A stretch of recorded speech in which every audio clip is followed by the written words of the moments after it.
तो हाय दोस्तों, मैं हूं आपका एसके और आज हम बात करेंगे फ्लूट के बारे में। मैं इस वीडियो में आपको इतना एश्योर कर सकता हूं कि फ्लूट से रिलेटेड जो भी क्वेश्चन हो, जैसे भी क्वेश्चन हो, आपको बता सकते हैं उसके बारे में, उसके बारे में समझा सकते हैं। अगर वो नए हैं इस वीडियो को नए देख रहे हैं तो बहुत बहुत स्वागत है उनकी। और मैंने बात की थी कि हम लोग नया सीरीज शुरू करेंगे, तो उसमें मैं पहला वीडियो ये डाल रहा हूँ।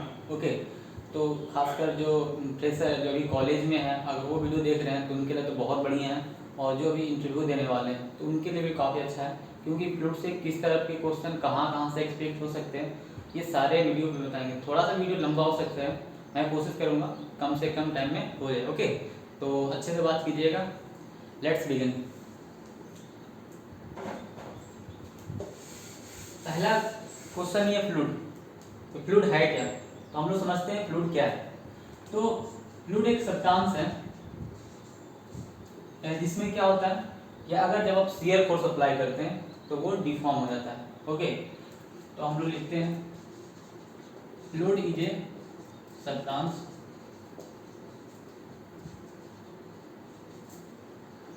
When applied to shear force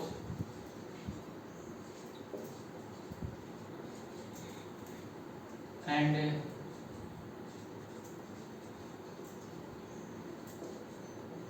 deformation takes place in fluid।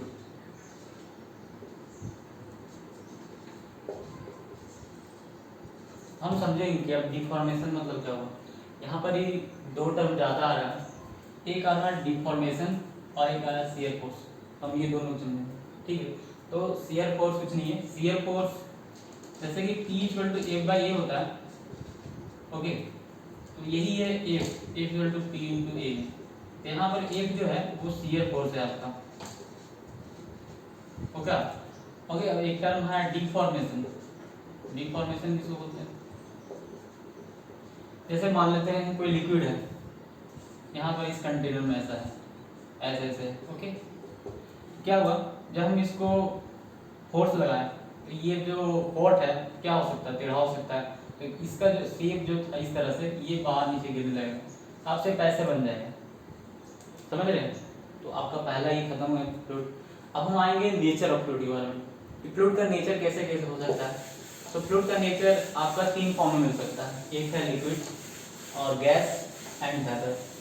ठीक है, तो नेचर ऑफ फ्लूइड,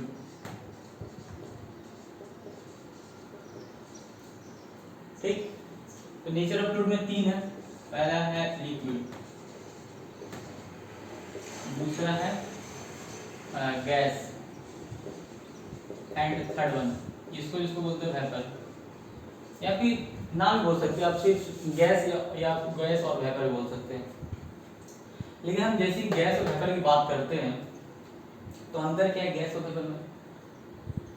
ओके, तो गैस वेपर में जैसे एक बात होता है कि जैसे कोई लिक्विड है, मान लेते हैं वाटर है, ठीक, इसमें वाटर डाल दिए मैं, तो ये आपका था क्या, लिक्विड फॉर्म में था। ओके, लेकिन इसको जब हम हीट करते हैं, जब हीट करते हैं क्या होता है, ये यहाँ पर से मॉलिक्यूल है ऊपर जाने की कोशिश करता है और एक वेपर बन जाता है, ये वो आपका वेपर। और गैस क्या है?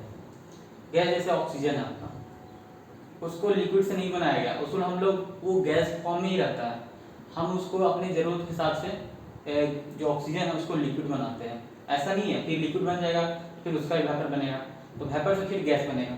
तो बेसिकली गैस वेपर का मेन डिफरेंस है वो है क्रिटिकल टेम्परेचर, कि इसके बारे में ज़्यादा अच्छे जानेंगे थर्मोडायनेमिक्स में, लेकिन हम एक रफ आइडिया बताते हैं गैस और वेपर में अंतर क्या है। जैसे कि हमने एक डायग्राम पढ़े थे पीवीटी का डायग्राम ऐसे है, ठीक है, इसमें एक ऐसे ज़्यादा था गठड़ा। तो ये जो टर्म था यहाँ पर ही ज़्यादा था क्रिटिकल टेम्परेचर का। तो सिंपल अगर हम कह सकते हैं वेपर के बारे में कि या फिर गैस के बारे में कि अगर कोई वेपर है, अगर उसका टेम्परेचर क्रिटिकल टेम्परेचर थोड़ा सा ज़्यादा है तो उसको हम बोलेंगे क्या, गैस बोलेंगे। या फिर दूसरा टर्म में हम ये भी बोल सकते हैं, लेकिन मैं लिख देता हूँ,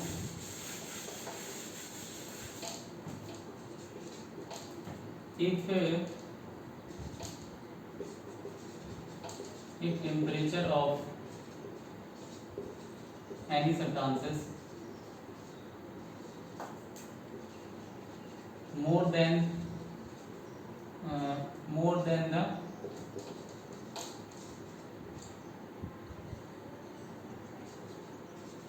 critical temperature या above a critical temperature,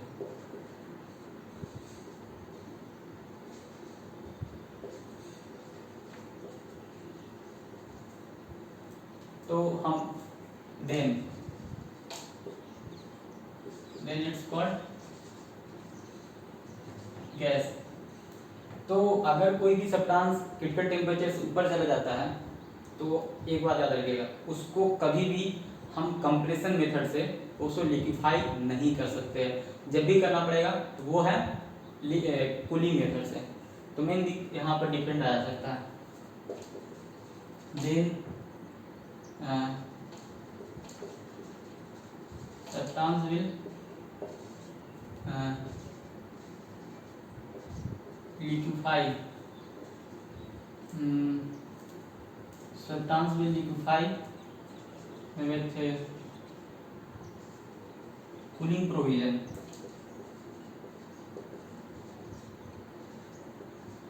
never compression method।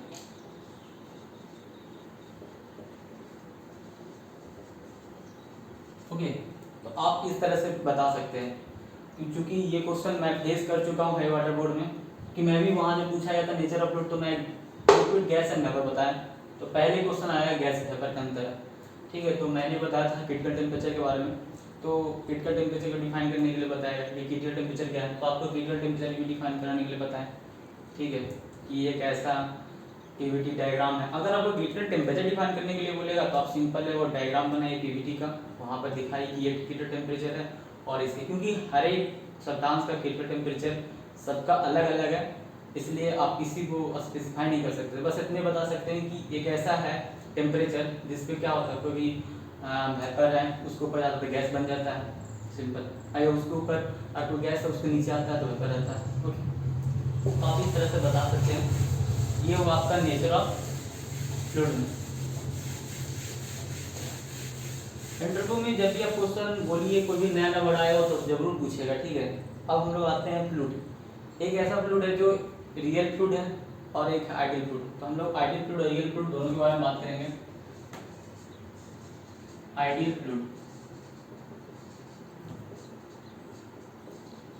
Those fluid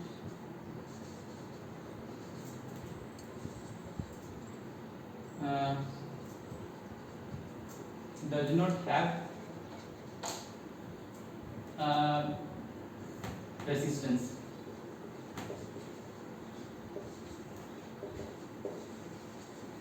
is called ideal fluid। हम बात करेंगे रेजिस्टेंस के बारे में कि ये रेजिस्टेंस कहाँ से आ गई। तो आप देखिएगा, फ्लूइड है तो रेजिस्टेंस होगा, नहीं तो अगर कोई फ्लूइड फ्लो कर रहा हो अगर उसमें रेजिस्टेंस नहीं होगा, क्या वो हमेशा फ्लो करते रह जाएगा, तो उसी रेजिस्टेंस की बात करते हैं। तो आइडियल फ्लूइड जो है एक इमेजिनरी कॉन्सेप्ट है, ये नेचर में एग्जिस्ट नहीं करता है।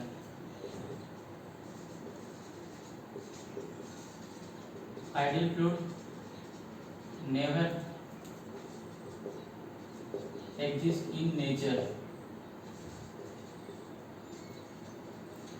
और इमेजिनरी कॉन्सेप्ट।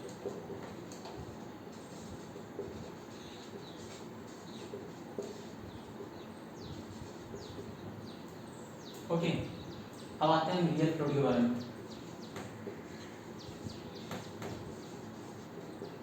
रियल फ्लूइड क्या है? सिंपल है, वो फ्लूइड जिसमें रेजिस्टेंस होता हो, ओके, उसको हम बोलेंगे रियल फ्लूइड। तो आप जितना ही फ्लूइड हमारे नेचर में लिस्ट करते हैं वो सब के सब रियल फ्लूइड है। रियल मतलब वास्तविक है, जो हमें दिख रहा है, जो देख रहे हैं। ओके, तो इसको डेफिनेशन लिखने की जरूरत नहीं है, सिंपल है। डज नॉट की जगह क्या कर देंगे, those fluid does have resistance is called the ideal fluid. Sorry real fluid.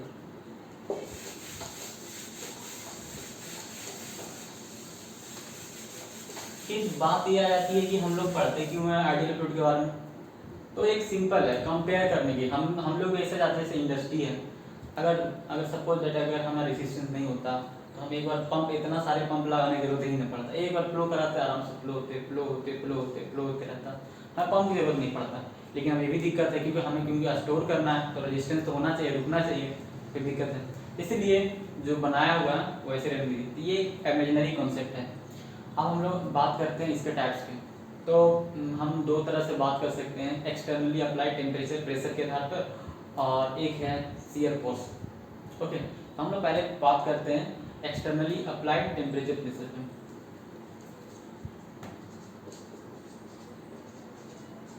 Externally applied T and P. T and P में हम लोग बात करेंगे तभी हाई करेंगे, मॉडरेट की बात करेंगे, नॉट हाई टेम्परेचर और हाई प्रेशर। हम लोग टेम्परेचर मॉडरेट की बात करेंगे। तो इसमें पहला आता है कंप्रेसिबल फ्लूइड।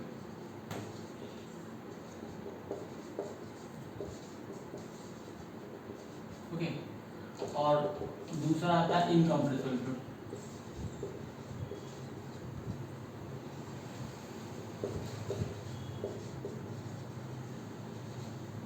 तो कंप्रेसिबल इनकम्प्रेसिबल में एक चीज आपको कॉमन मिलेगा जिसके बारे में डिस्कस करेंगे, वो है density.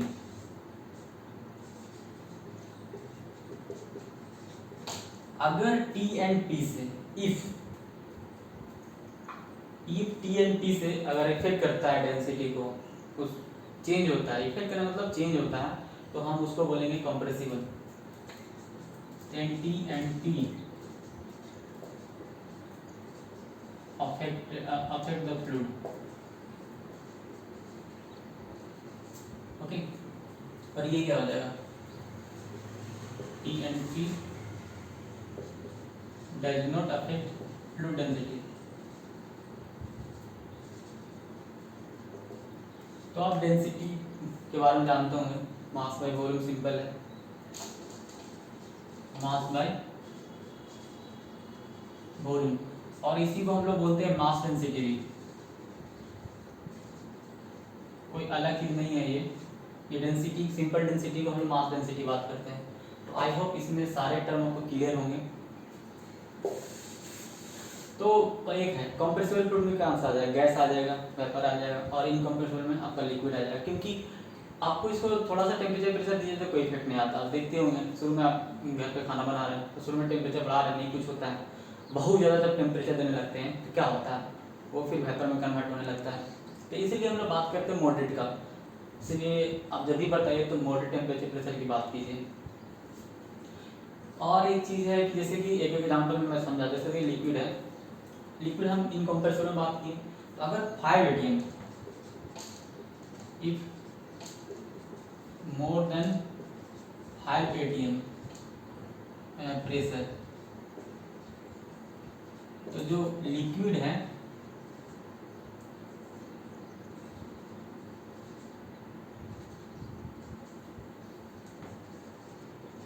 Liquid will change in its density. तो उसका डेंसिटी जो है चेंज करने लगता है। कहने का मतलब है अगर आप कोई लिक्विड है, लिक्विड जनरली हम वाटर की बात कर रहे हैं, ओके, तो अगर उस पर हम 5 atm लगाएंगे तो वो वेपर में कन्वर्ट होना शुरू होने लगता है, या फिर उसका मॉलिक्यूल डेंसिटी घटने लगता है। ओके, तो इस तरह से आपका इसमें कोई दिक्कत नहीं हो रहा होगा। इसमें हर एक टर्म को मैंने समझाया हूँ। ओके, अगर आपको कोई दिक्कत हो तो बता सकते हैं।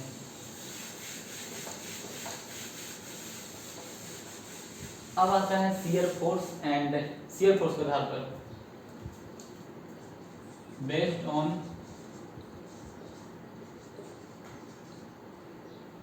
Shear stress, shear stress. इसमें आता है दो चीज, न्यूटोनियन फ्लूइड और नॉन न्यूटोनियन फ्लूइड। ये टॉपिक बहुत इंपॉर्टेंट है, सो प्लीज ध्यान से दीजिए, और बहुत इजी वे में समझाएंगे, ज़्यादा नहीं किताबी भाषा में कैसे होता है, ठीक है, देखिए समझिएगा। इसमें जो भी नया टर्म यूज होगा हम उसको डिस्क्राइब करेंगे। तो पहला आता है न्यूटोनियन फ्लूइड।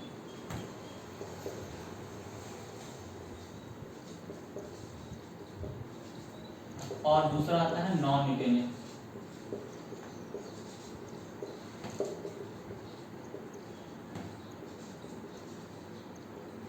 ओके, अब सोचिए कि हम शियर स्ट्रेस की बात कर रहे थे, ये न्यूटोनियन कहाँ से आ गए?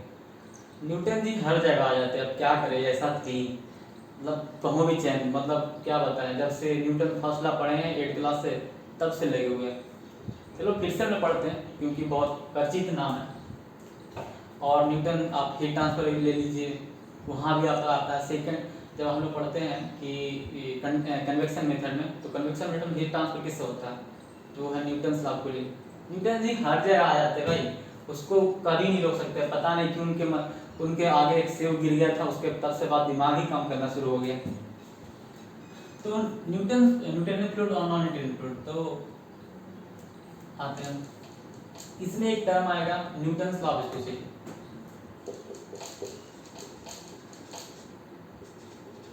न्यूटन्स लॉ ऑफ विस्कोसिटी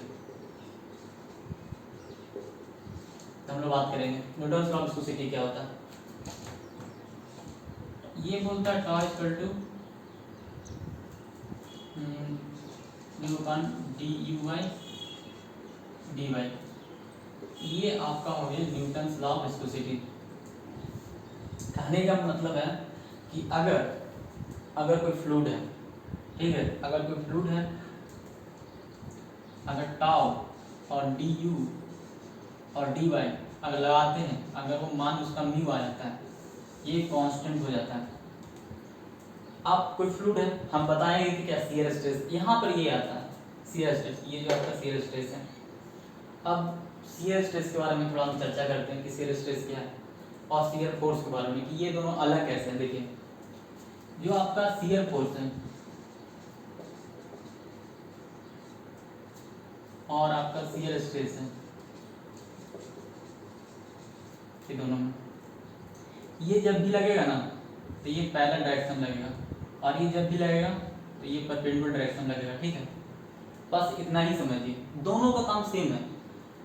ये पैरेलल डायरेक्शन लगेगा और ये परपेंडिकुलर डायरेक्शन लगेगा। लेकिन शियर स्ट्रेस क्या होता है, जब फ्लो होता है उसके अपोजिट में लगता है, इसलिए इसका मान नेगेटिव हो जाता है। ओके, तो हम लोग बात कर रहे थे कि अगर कोई फ्लूइड है, अगर उसमें shear stress and velocity gradient, ये जो आपका टर्म है इसको शियर रेट बोलते हैं, वेलोसिटी ग्रेडियंट, या और तो बोल सकते हैं हम लोग शियर रेट, या फिर और क्या बोल सकते हैं, rate of deformation, rate of deformation. Okay, तो हर एक चीज क्रिस्टल क्लियर है, हम हर एक टर्म समझा रहे हैं, इसलिए आपको कोई दिक्कत नहीं होने वाला है। अगर ये दोनों का रेशियो अगर म्यू के बराबर है, ठीक है, अब इस चीज को जो फॉलो करेगा वो हो जाएगा आपका न्यूटोनियन फ्लूइड। अगर ये फॉलो करता है क्या हो जाएगा, पहला नंबर हो जाएगा, यानी न्यूटोनियन फ्लूइड हो जाएगा। अगर इसको फॉलो नहीं करता, गलत कर देता है, ठीक है, ये मतलब म्यू का मान इतने गलत आ जाता है, ये हो जाएगा नॉन न्यूटोनियन।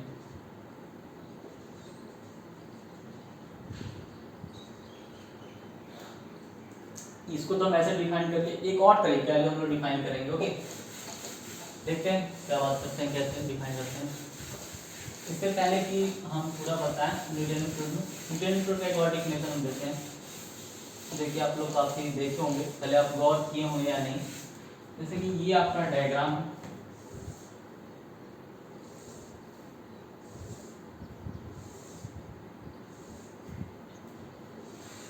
ये आपका होगा टाउ नोट,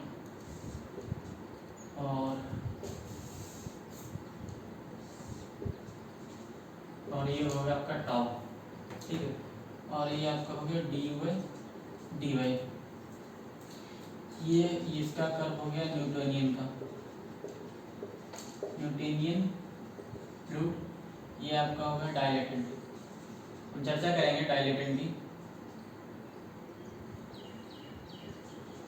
डायलेटेंट फ्लूइड। और ये आएगा सीडो प्लास्टिक,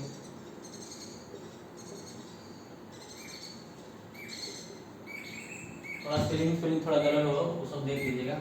और ये आपका है Bingham.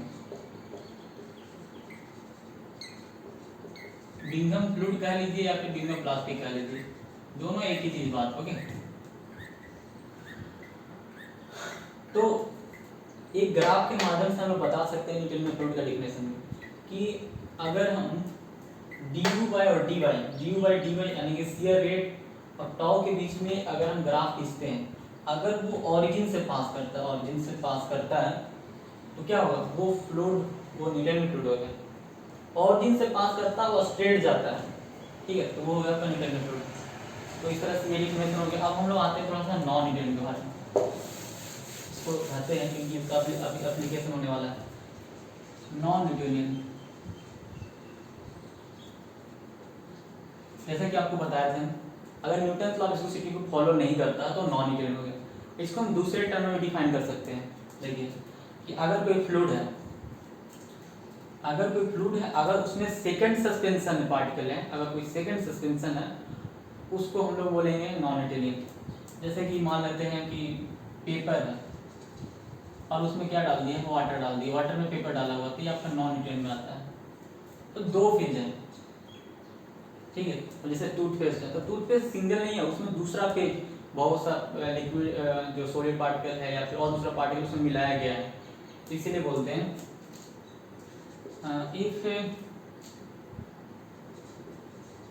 if fluid contains second phase of suspension,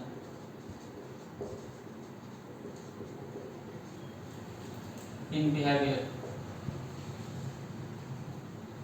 तो उसको हम लोग क्या बोलेंगे, नॉन न्यूटोनियन। तो आप ऐसे भी डिफिनेशन बता सकते हैं, क्योंकि हर लोग तो Newton law of viscosity follow नहीं करेगा तो वो बताते हैं, आप ये भी बताइए, काफी इंप्रेसिव है। ओके,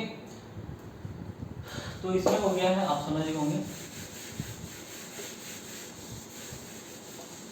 अब हम लोग बात करते हैं बिंघम प्लास्टिक। पहले हम ग्राफ की बात करते हैं, इस चीज से तो आप अच्छे से परिचित होंगे, वेलोसिटी ग्रेडियंट के बारे में।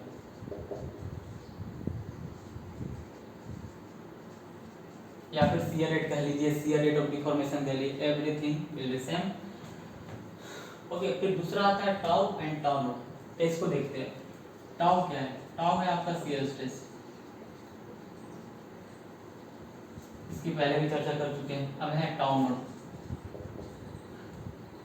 टाउ नोट है आपका यील्ड स्ट्रेस या फिर थ्रेशोल्ड स्ट्रेस। ओके,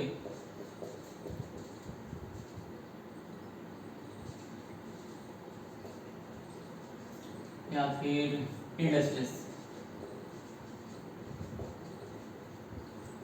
ओके, अब हम समझते हैं यील्ड स्ट्रेस क्या है। देखिए क्या होता है कि आप एग्जांपल लीजिए, जैसे आप टूथपेस्ट करते हैं, रोज टूथपेस्ट यूज करते हो मोस्टली, कोलगेट का, पेप्सोडेंट का, एवरीथिंग जो जिसको जैसे यूज करने का मन है। तो क्या होता है कि अगर आप कभी देखिएगा, हम लोग कहीं भी उसको अगर टूथपेस्ट गिरा देते हैं, एक जगह जमा हो जाता है, वो फ्लो करता है, नहीं करता। आप थोड़ा सा फूकिएगा, मतलब फूकिएगा नहीं, मतलब प्रेशर दीजिएगा तो फ्लो करेगा, नहीं। फिर बहुत तेजी से कीजिएगा तो हो सके बस थोड़ा सा मूव करेगा, ठीक है, ऐसा लगता है आलस में भरा पड़ा हुआ है, ठीक है। तो इसमें जब हम शुरू में फोर्स लगा रहे थे, नहीं फ्लो कर रहा था, फिर बाद में क्या हुआ, बहुत ज़्यादा फोर्स लगाए तो वो फ्लो करने लगा। तो जो मैक्सिमम लिमिट है, जिस लिमिट तक वो फ्लो नहीं कर रहा था, जिस लिमिट तक के फोर्स तक वो फ्लो नहीं कर रहा था, तो वो हो रहा है आपका थ्रेशोल्ड स्ट्रेस। और या फिर यील्ड स्ट्रेस बात करें तो ये जो बिंघम प्लास्टिक है, ये इक्वेशन पे एक बेस है। अगर टाउ और टाउ नॉट बराबर है, क्या होगा, डी यू और डी वाई जीरो हो जाएगा, ठीक। देखिए बहुत इंपॉर्टेंट है, ये 4 है बिंघम प्लास्टिक, ठीक। हाँ, तो अब है बात है कि किस फोर्स पे कौन से प्रिंसिपल फॉलो करता है। तो ये फॉलो करता है ऐसे, tau equal to tau naught plus N D Y T Y is follow. ये जो है आपका कोएफिशिएंट ऑफ रिजिडिटी है,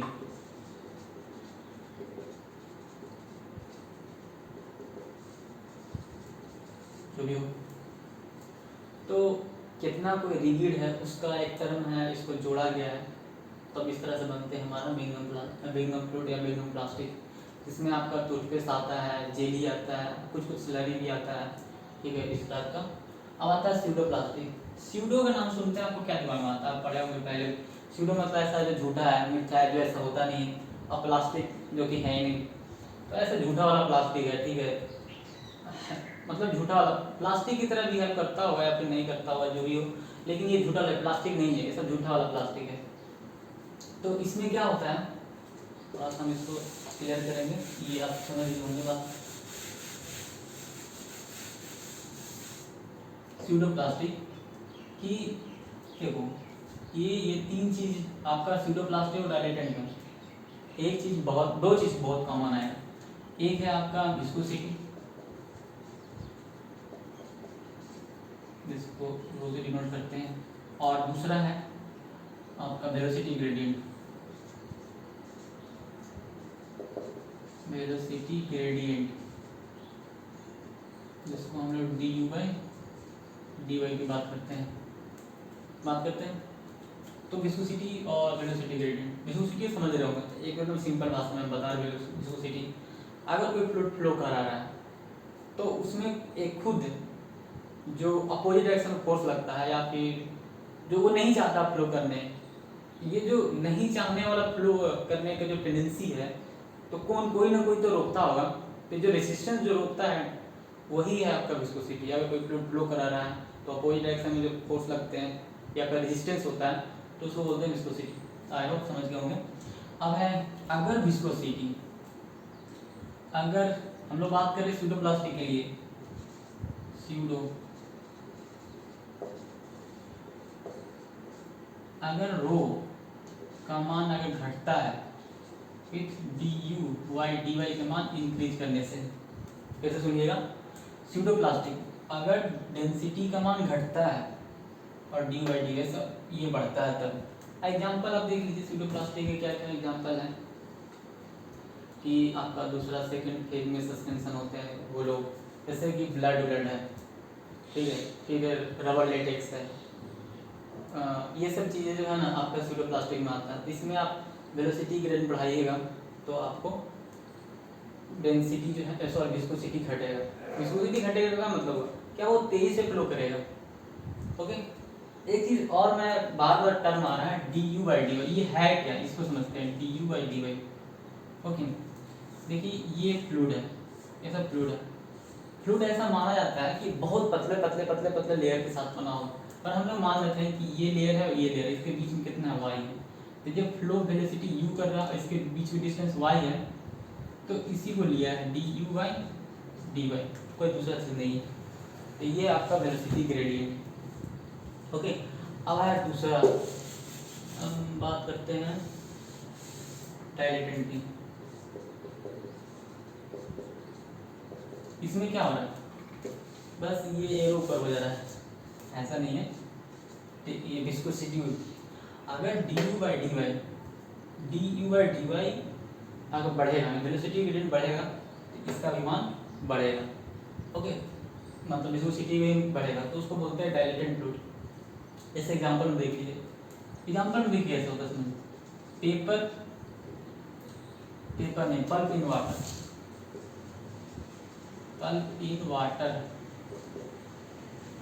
पल्प इन वाटर में क्या हुआ, एक वाटर है जो सिंगल है, एकदम आराम में, उसकी डेंसिटी बहुत कम है। एक पल्प है जो कि बहुत लुब्बी टाइप का, बहुत ज़्यादा है।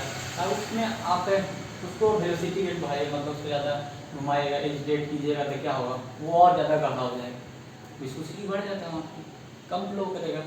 तो ये बात है। इसी तरह से अगर कोई वाटर उसमें स्टार्च डाल दी तो वो हो जाएगा। तो आई होप आपको इसमें सब चीज़ क्लियर हो गया होगा। हम इसकी बात इसकी हर एक चीज़ की बात की, हर एक जो नया वर्ड था उसमें बात की है, इसमें कोई दिक्कत नहीं होनी चाहिए। ओके, एक चीज़ और है जो मेंशन मैं भी करता हूँ, जनरली क्या होता है, ऐसे हम अलग कुछ टॉपिक में लेंगे। एक है पावर लॉ, या फिर इसी को बोलते हैं Ostwald dual equation.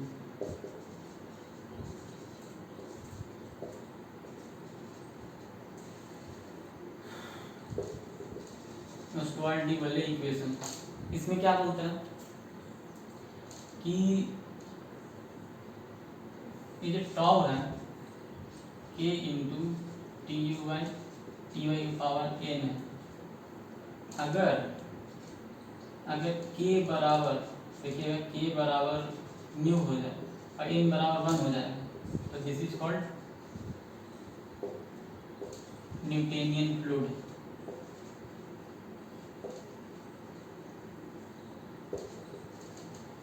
Okay, if अगर n का मान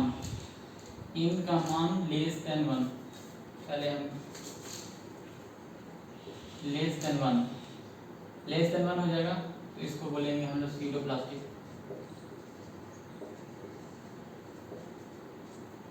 और n का मान ग्रेटर देन 1 है तो ये हो जाएगा डायलेटेड। मतलब ये साइंटिस्ट आए जो ऑस्वाल्ड जो आए और ये अलग ही मतलब अपना थीसिस लगा दिए, बोले कि यार डायग्राम बनाने की कोई ज़रूरत नहीं है, ठीक है आप इस पे ही आ जाइए, इस इक्वेशन पे आ जाइए, आपका काम हो जाएगा। बहुत सिंपल कर दिए। और इसमें एक चीज़ और मैं ऐड कर देता हूँ, जो आपका स्यूडोप्लास्टिक है और डायलेटेड है, इसको बोलते हैं शियर रेट थिनिंग।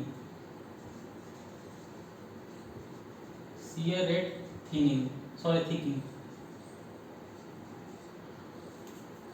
और ये जो है आपका जो स्यूडोप्लास्ट है उसको बोलते हैं शियर रेट थिनिंग। ठीक, समझ रहे क्यों बोलते हो? क्योंकि इसमें क्या हो, विस्कोसिटी घट रहा है, मतलब वो क्या हो रहा है, पतला हो रहा है, और ये क्या इसमें बढ़ रहा है तो मोटा होगा, ज़्यादा होगा। ओके, तो इस तरह से हम इस वीडियो को अपलोड को समाप्त करते हैं। आई होप काफ़ी इन्जॉय किए होंगे, आपको कुछ न कुछ नया मिला होगा। इसमें हर एक टॉपिक हर एक टर्म को हम समझाए हैं। ओके, तो आपका नेक्स्ट वीडियो जल्दी आएगा। और ये वीडियो पूरे सारे मतलब हीट ट्रांसफर से भी आएंगे, मास ट्रांसफर से आएंगे, फ्लूइड से, इंस्ट्रूमेंटेशन प्रोसेस से भी आएंगे, सीआरई से भी आएंगे। ओके, और कुछ स्टॉकोमेट्री से भी आएंगे। ओके, तो आप ज़रूर इस पर बात करते रहिए, और वो खासकर जो कॉलेज टाइम में स्टूडेंट हैं उनको शेयर कीजिए ताकि उनको बेनिफिट हो। क्योंकि मैं जब जिस समय था तो मेरे को ये सब याद करना पड़ता था, समझ में नहीं आता कि कौन क्या है कैसे है, तो उनको काफ़ी हेल्पफुल होंगे। Okay, thank you for watching video.